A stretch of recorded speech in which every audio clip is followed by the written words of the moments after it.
ओम शिवोहम शिवोहम शिवोहम।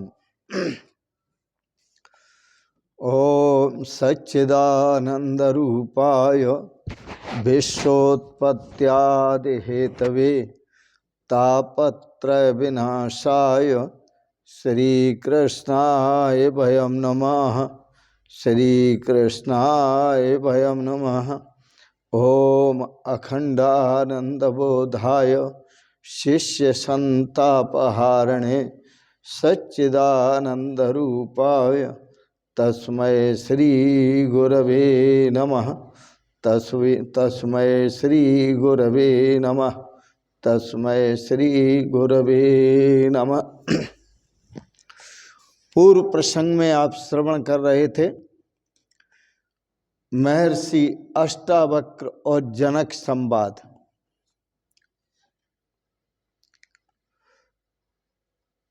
यह संवाद विशुद्ध ज्ञान का है और याद रखना, साधारण से साधारण किसी भी कार्य को आप सिद्ध करने चलेंगे तो उसके लिए वहां भी ज्ञान की आवश्यकता होती है। तो परमात्मा को जानने के लिए तो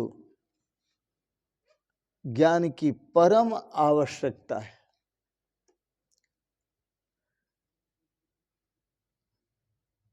ज्ञानादेव कैवल्यम, वेद कहता है यदि परमात्मा की प्राप्ति हो सकती है तो केवल ज्ञान से ही हो सकती है।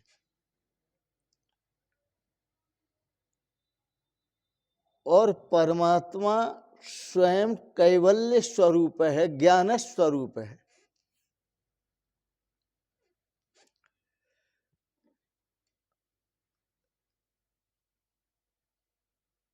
जनक जी ने महर्षि अष्टावक्र से जिज्ञासा प्रकट की, कथम ज्ञानम आपनोति कथम मुक्तिर्भविष्यति वैराग्यम च कथम प्राप्तम एतद् ब्रूहि मम प्रभो। मुझे ज्ञान कैसे प्राप्त होगा, मुझे वैराग्य कैसे प्राप्त होगा, मुझे मुक्ति कैसे प्राप्त होगी। तो महर्षि अष्टावक्र ने कहा था, यदि देहम पृथक कृत्य चिति विश्राम तिष्ठति हेतात, यदि अपनी देह को अलग करके चेतन परमात्मा में विश्राम देकर ठहर जाओगे तो अधुनैव सुखी शांत बंध मुक्तो भविष्यति। तुम अभी सुखी हो जाओगे, अभी शांत हो जाओगे और अभी बंधन से मुक्त हो जाओगे। मैं एक बात कहता हूं आपसे,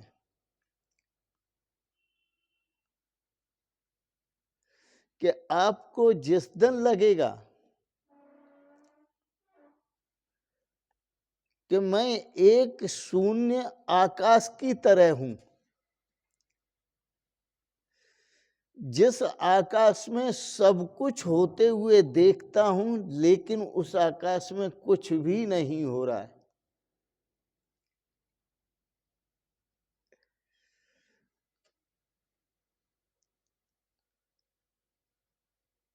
इसीलिए याद दिलाते हैं महर्षि अष्टावक्र वेदों की, वेदांगों की, अहम ब्रह्मास्मि, मैं ब्रह्म हूं।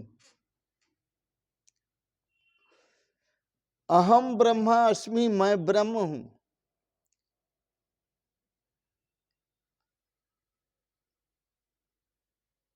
पर इसमें भी विचार करो कि मैं ब्रह्म हूं, तो ब्रह्म हूं तो मैं के लिए कहां जगह है? या तो बोलो मैं ब्रह्म, और या बोलो ब्रह्म हूं। ब्रह्म और मैं यहां दो नहीं होंगे। ब्रह्म और हूं यहां दो नहीं होंगे।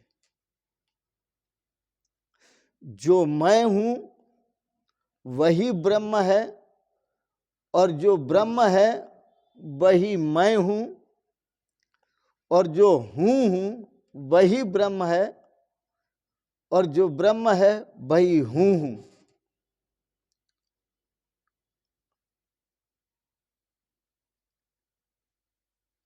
और यह जगत जो प्रपंच दिखाई देता है,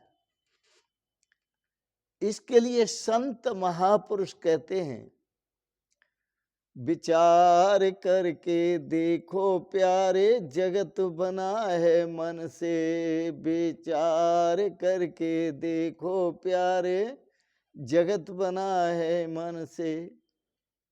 यह संसार स्वप्न में रचता तुरियापन चेतन से, और ऊंच नीच यौन इनको भोगे पाप पुण्य कर मन से। विचार करके देखो प्यारे जगत बना है मन से। पर आपको पहले हम कह चुके हैं, न तुम विप्रादिको वर्णो न आश्रमी नाक्ष गोचरा। आप विप्र आदि वर्ण नहीं है। ब्राह्मण क्षत्रिय वैश्य शूद्र आदि वर्ण नहीं है आप। न आश्रमी, आप ब्रह्मचारी ग्रही वानप्रस्थ या सन्यासी नहीं है। आप अपने स्वरूप को पहचाने। इसलिए वेद में कहा है, अहम ब्रह्मास्मि, मैं ब्रह्म हूं।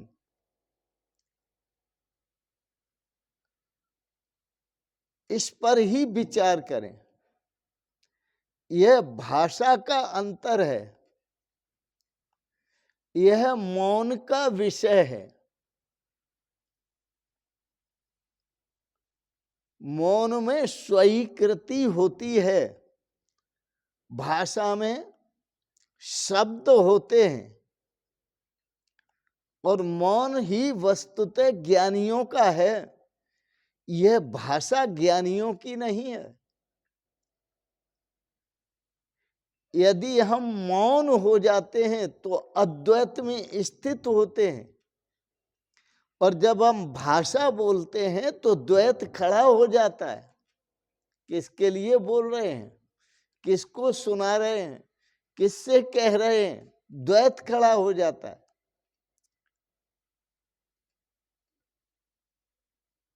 अहम ब्रह्मास्मि, मैं ब्रह्म हूं, मैं आकाश हूं। आकाश का नाम मैंने लिया। आकाश का नाम इसलिए लिया कि आकाश के भीतर सब कुछ होता है, और सब कुछ होते हुए भी आकाश में कुछ भी नहीं होता है। आकाश आकाशवत सर्वगतश्च नित्यः स आत्मा, जो आकाश की तरह सब जगह गया हुआ नित्य है, शाश्वत है, अविनाशी है, वह आत्मा है। और उस आत्मा में सब कुछ होता हुआ दिखाई देता है आपको अपने में, लेकिन फिर भी आपके अपने आप में आत्म स्वरूप में कुछ भी नहीं हो रहा है।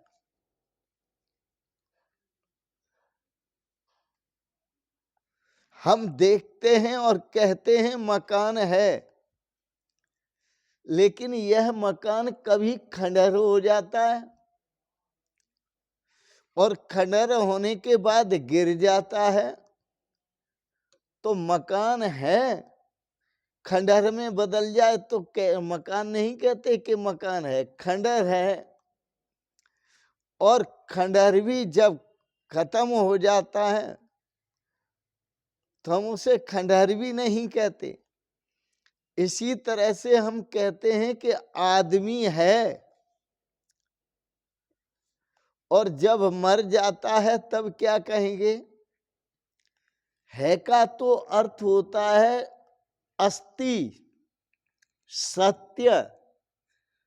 जो है उसका कभी नाश नहीं होता, लेकिन आपके जितने भी हैं वो सब टेम्परेरी हैं। और मैं इसको टेम्परेरी इसलिए कहता हूं कि मकान है तो आज आप कह रहे हैं, कल कहेंगे कि नहीं है। आदमी है, आज कहते हैं कि है, जब मर जाता है तो कहते हैं अब नहीं है।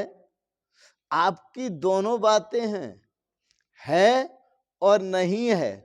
उसके बीच का जो दृश्य है, दोनों है के बीच का है और नहीं है, जो उसके बीच का दृश्य है वस्तुतः वो दृश्य नहीं है। जो है अस्ति वो तो है ही।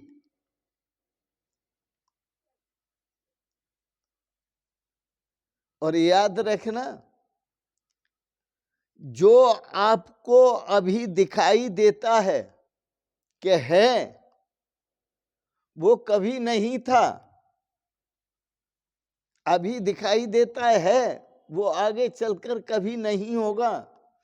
तो जो पहले नहीं था अब है जैसा प्रतीत होता है, और आगे नहीं रहेगा, वो तीनों काल में है नहीं।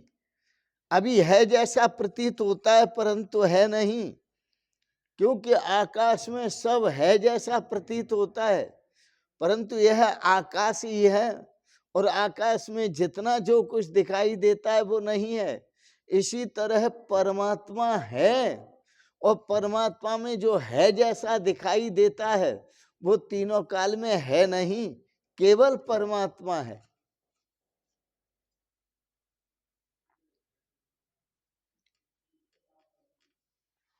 इसलिए जो ज्ञानियों का ज्ञान है वह मौन है, मौन, बिल्कुल मौन।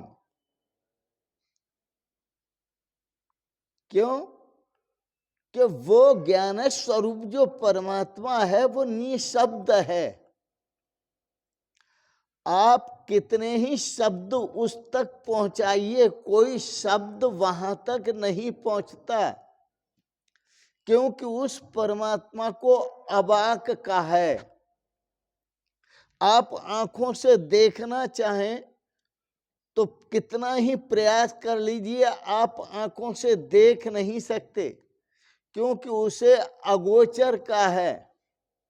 आप हाथों से ग्रहण करना चाहें तो उसे ग्रहण नहीं कर सकते, क्योंकि उसे अग्राह्य का है। वो पैरों से चलकर परमात्मा तक आप जाना चाहते हैं तो आप चल करके कभी पहुंच नहीं सकते, क्योंकि उसको अभी और यही कहा है तो अभी है और यही है। चलकर पहुंचने से तो कहीं और पहुंच जाओगे, लेकिन परमात्मा तक नहीं पहुंचोगे। आकाश है, यह भी एक पुनरुक्ति है, क्योंकि जो है उसी के लिए आप कह रहे हैं आकाश है। ऐसे ही परमात्मा जो है उसी के लिए आप कहते हैं कि परमात्मा है, तो ये परमात्मा के प्रति भी पुनरुक्ति है।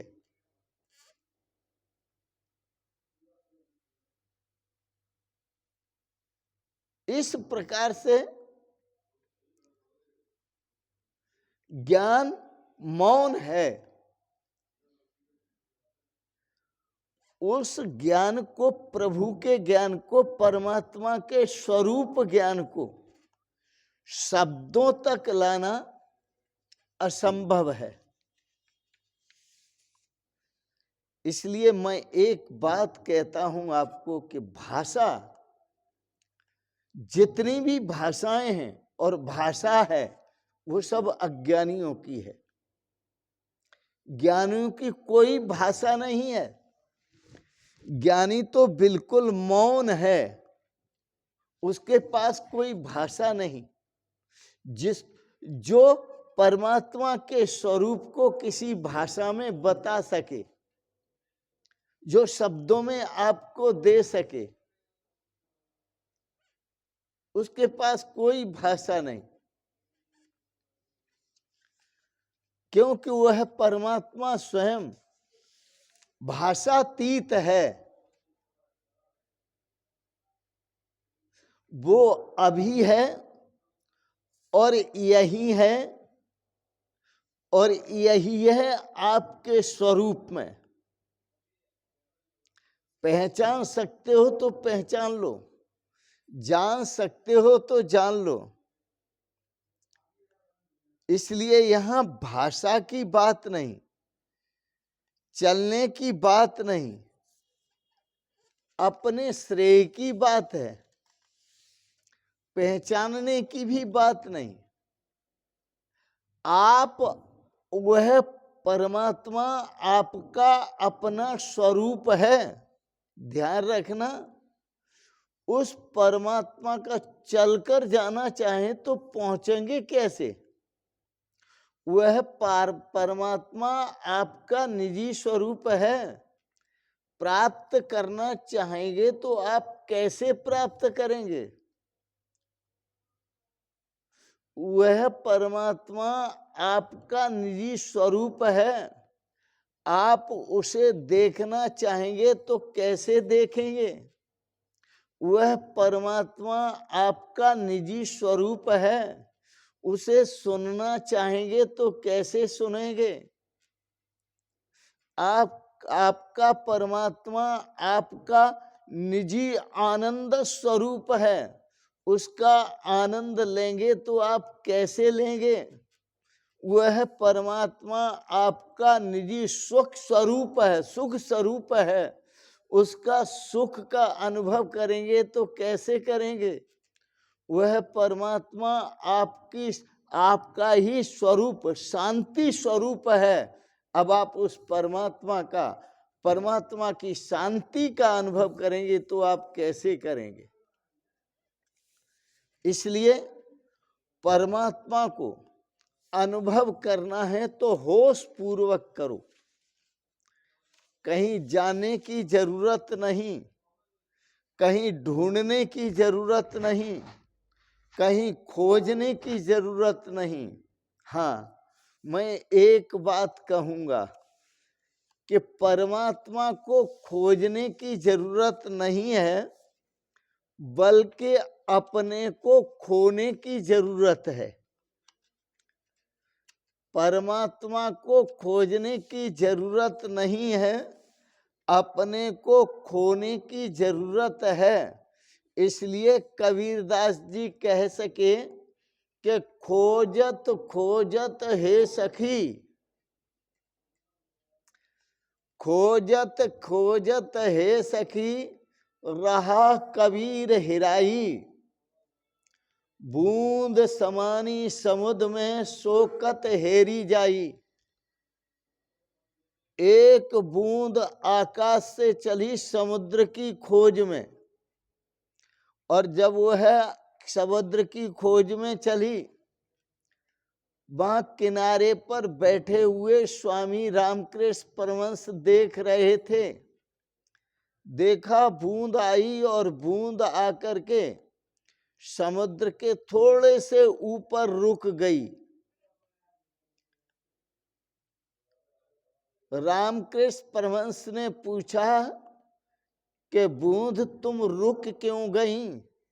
जब आई हो ऊपर से बड़ी तेजी से तो रुक क्यों गई? क्या खोजने आई? बोले समुद्र को। बूंद बोली समुद्र को खोजने आई। स्वामी रामकृष्ण बोले जब तक तुम रहोगी तब तक तुम्हें समुद्र नहीं मिलेगा, और याद रखना जब समुद्र मिलेगा तो तुम न रहोगी। बूंद ने कहा क्या मतलब? बोले मतलब समझ में आ जाएगा कि खोजो और नीचे जाओ। जब वह बूंद समुद्र में गई, और समुद्र में जब गई और मिल गई तो बूंद बूंद न रही, वो समुद्र ही हो गई। खोजत खोजत, अब आप बूंद को खोजो तो बूंद मिलने की नहीं, तब बूंद समुद्र को खोज रही थी, अब उसमें बूंदे ही बूंदे हैं समुद्र में। या तो ये कहो कि बूंदे ही बूंदे हैं समुद्र में, या ये कहो कि बूंद नहीं समुद्र ही समुद्र है। तो इसी प्रकार से यदि आप अपने आत्म स्वरूप को देखते हैं तो सब आत्मा ही आत्मा है। इसलिए वेद कहता है आत्मैव इदम सर्वम, और यह आत्मा को ब्रह्म स्वरूप से अनुभव कर लेते हैं तो वेद कहता है कि ब्रह्मैव इदम सर्वम, यह सब कुछ ब्रह्म ही ब्रह्म है।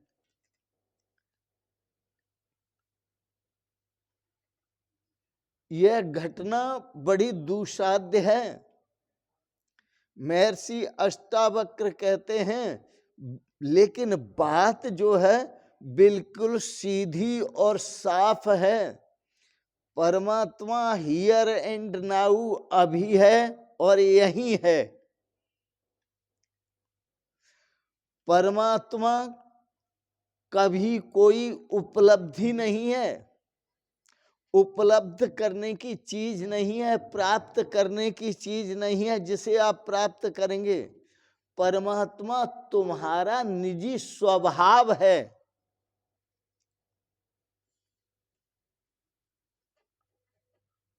तुम परमात्मा स्वयं परमात्मा हो, तुम स्वयं परमात्मा हो। अरे मिल सकने की, परमात्मा के मिल सकने की बात ही गलत है कि परमात्मा हमें मिलेगा। जब हम कहते हैं, महर्षि अष्टावक्र कहते हैं, जब हम कहते हैं अभी और यहीं, इसका मतलब है, इसका अर्थ है कि वो सदा से मिला ही हुआ है।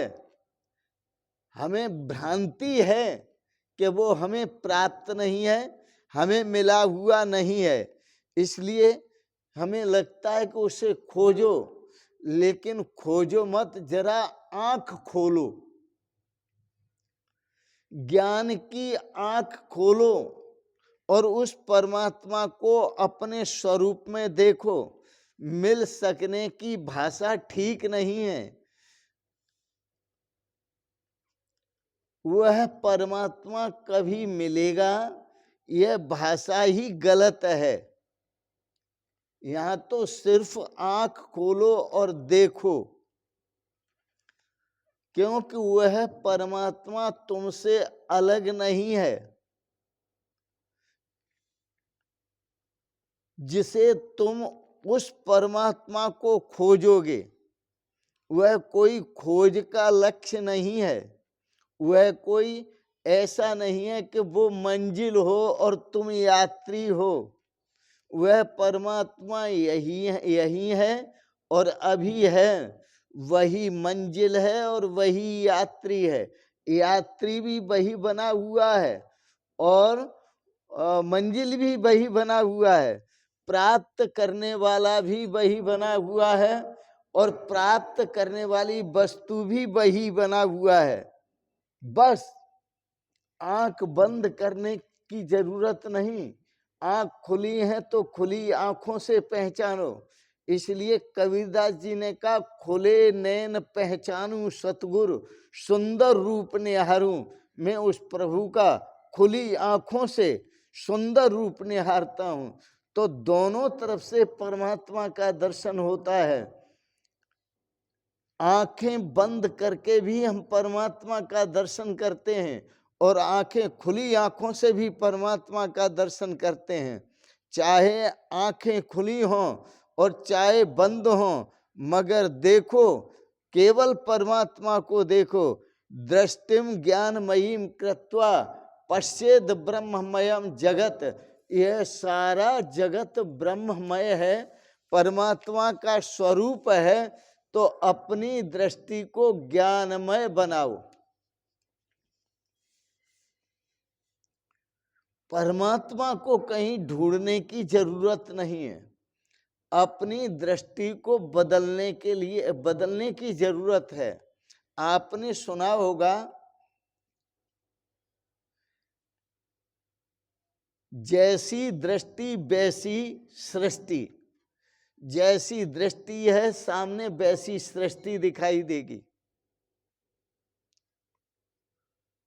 इसी को कहा जैसी मति वैसी गति, लोकोक्ति है सच मान कर, पहचान अपने आप को हो जा अजर हो जा अमर। आपकी जैसी मति है आपकी गति भी वैसी है। मति कहती है कि संसार है तो आपको गति भी संसार में होगी। आपकी मति कहती है कि यह केवल परमात्मा ही है तो आपकी गति भी परमात्मा में होगी। जैसी मति, आपकी मति अयोध्या की होती है तो अयोध्या पहुंचते हैं, काशी की होती है तो काशी पहुंचते हैं, और मथुरा वृंदावन की होती है तो आप मथुरा वृंदावन पहुंचते हैं। और आपकी गति हो जाए कि अपने आप में ही काशी है, अयोध्या है, मथुरा वृंदावन है, हरिद्वार है,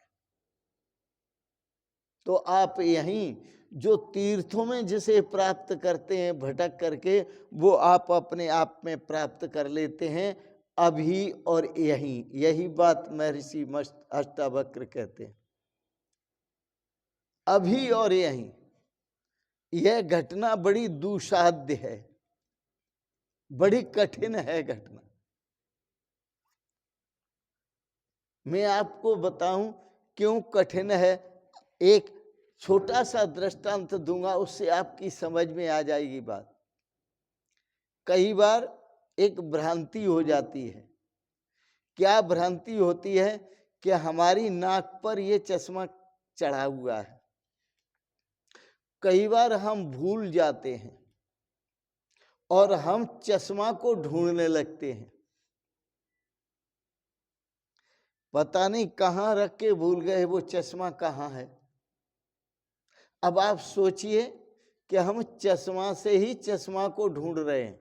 चश्मा नाक पे चढ़ा हुआ है और चढ़ा हुआ चश्मा और है, लेकिन बस यह ख्याल नहीं रहा कि वह नाक पे ही है। बस अब हम चश्मा से चश्मा को ढूंढ रहे हैं और चश्मा से चश्मा को खोज रहे हैं। यह सिर्फ भ्रांति भर है, यह बुनियादी भ्रांति है कि वह परमात्मा हमारा निजी स्वरूप है। हम स्वयं परमात्मा स्वरूप हैं और परमात्मा स्वरूप होकर ही हम परमात्मा को खोज रहे हैं। यही खोज है हमारी। तो खोज से कभी परमात्मा मिलता नहीं है।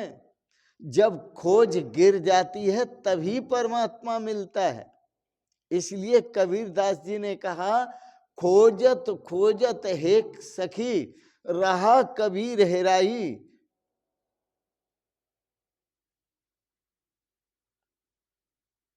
कि खोजत खोजत, कबीरदास जी कहते हैं मैं खो गया।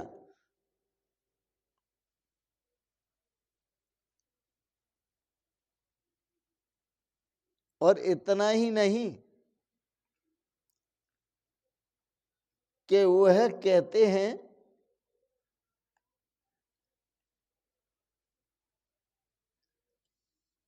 कि यह खोज की बात ही अलग है।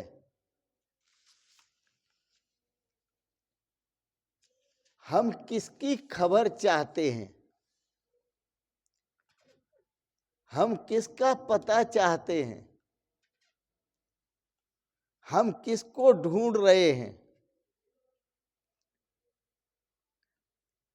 वैसे एक बात बताएं आपको, संसार में योगी भी रागी है और भोगी भी रागी है। योगी भी रागी है और भोगी भी रागी है। आप कहेंगे आपने योगी को भी रागी बता दिया और भोगी को भी बता दिया रागी।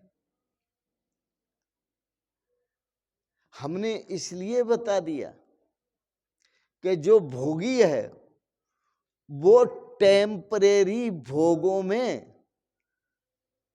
टेम्परेरी सुख को ढूंढ रहा है, सुख का रागी है। टेम्परेरी भोगों में टेम्परेरी सुख का रागी है। टेम्परेरी भोगों में उनकी प्राप्ति से टेम्परेरी शांति का रागी है, टेम्परेरी भोगों में टेम्परेरी आनंद का रागी है, जो भोगी है वह। और जो योगी है वह भी खोज रहा है, वह परमानेंट में परमानेंट सुख को खोज रहा है, वह परमानेंट में परमानेंट आनंद को खोज रहा है, वह परमानेंट में परमानेंट शांति को खोज रहा है। तो रागी तो दोनों हैं। महर्षि अष्टावक्र कह रहे हैं, वो बस इतना ही कह रहे हैं कि जिसे आप खोज रहे हो वो दौड़कर नहीं मिलेगा।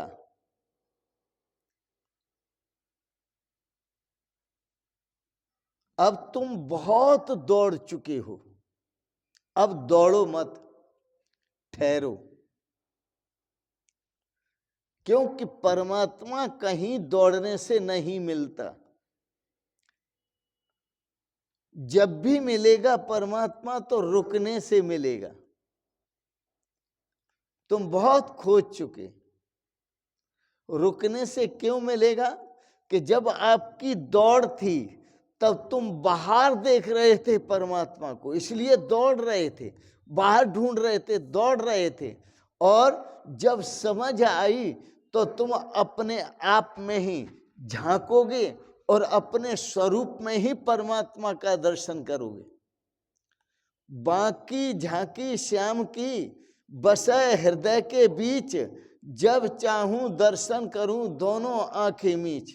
मेरे प्रियतम प्रभु परमात्मा की झांकी वह तो मेरा निजी स्वरूप ही है, तो मुझे बाहर ढूंढने की और खोजने की आवश्यकता नहीं है कि मैं अपने स्वरूप में ही झांक करके देखूं, तो वो है मेरा अपना स्वरूप ही है। यह बात बिल्कुल वैसी है कि कस्तूरी कुंडल बसे मृग ढूंढे बनमाए, ऐसे ही घट घट राम है पर मूर्ख जानत नाय। कस्तूरी मृग की नाभि में बसती है और उस कस्तूरी की जो सुगंध है चारों दिशाओं में फैल जाती है। अब वो मृग जो है भ्रांति से समझता है कि यह जो सुगंध आ रही है वो कहाँ से आ रही है, जो सुगंध आ रही है वो कहाँ से आ रही है। वन वन में दौड़ता हुआ घूमता फिरता है और सुगंध कहाँ से आ रही है इसको ढूंढ रहा है। क्यों? कि उसको यह भ्रांति हो गई कहीं वन से आ रही है यह सुगंध, पर यह ख्याल नहीं है कि अपनी नाभि से आ रही है, अपने ही अंदर से आ रही है। इसी प्रकार जो आनंद की सुगंध है, जो प्रेम रस की सुगंध है और जो शाश्वत सुख और शांति की सुगंध है, वह अपने अंदर से ही आ रही है, अपने स्वरूप से ही आ रही है। और उस मृग की तरह इस संसार रूपी वन में हम भटक रहे हैं, दौड़ रहे हैं। इसलिए महर्षि अष्टावक्र कहते हैं कस्तूरी कुंडल बसे मृग ढूंढे बनमाए, ऐसे ही घट घट राम हैं पर मूर्ख जानत ना है। भगवान श्री राम को तलाश रहे हैं, वह तो अपना निजी स्वरूप है। आइए, अरे मन लगाकर सब कर्मों में आग, लगाकर सब कर्मों में आग, अरे मन निज स्वरूप में जाग। लगाकर सब कर्मों में आग, अरे मन निज स्वरूप में जाग। अपने मन को समझाओ, अरे मन लगाकर सब कर्मों में आग, निज स्वरूप में जाग, अपने स्वरूप में जागो। हे इंसान, अपने आप को पहचान। यही है भक्ति और यही है ज्ञान। इसी में है भक्ति और इसी में ज्ञान है। आज के प्रसंग को आपने श्रवण किया। महर्षि अष्टावक्र और जनक संवाद को इसके लिए बहुत बहुत अनुग्रहित हैं